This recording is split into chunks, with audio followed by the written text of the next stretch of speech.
2022, which is the first era of Kenya Kwanza regime leading into 2023, the economy grew by only 5.2%. In a similar period in 2021, it grew by 11%. The regime resorted to more borrowing, ignoring the warnings that we are in debt distress and at the risk of debt default. Without blinking an eye, the regime went against its promises to reduce borrowing and did the complete opposite. Kenyans responded to this turn of events by trying to steady their businesses, especially the small enterprises. But those efforts were in vain as interest rates rose through the roof and more taxes hit those businesses. Only the government can now afford to borrow at the astronomical rate of 17% or more from the domestic market. In other words, the government is competing with the private sector in the domestic financial market.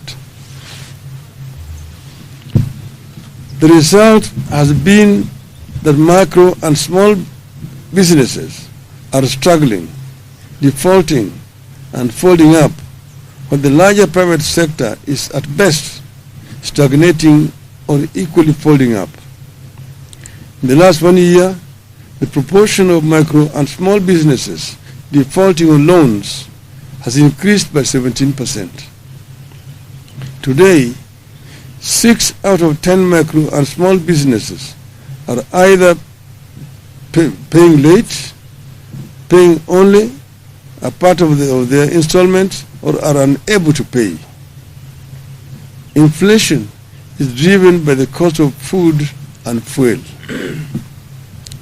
As long as the government has not resolved the price of food and fuel, the cost of living will not come down. No amount of fertilizer will lower the cost of food as long as the cost of fuel is unchecked.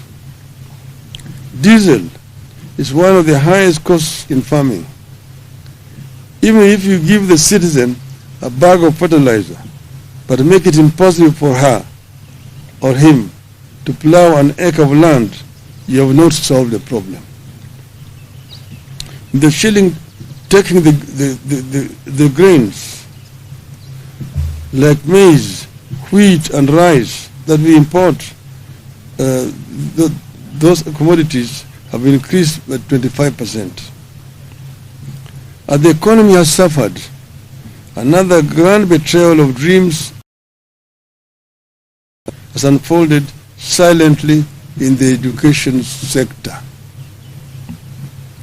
As a party, we believe that we cannot neglect education no matter the magnitude of the economic challenges which we are grappling with.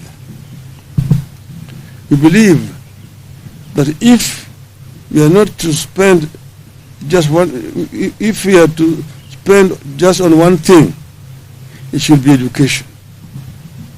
In 1 year, Kenya Kwanza has thrown the education sector into a deep financial crisis. In public, Kenya Kwanza administration continues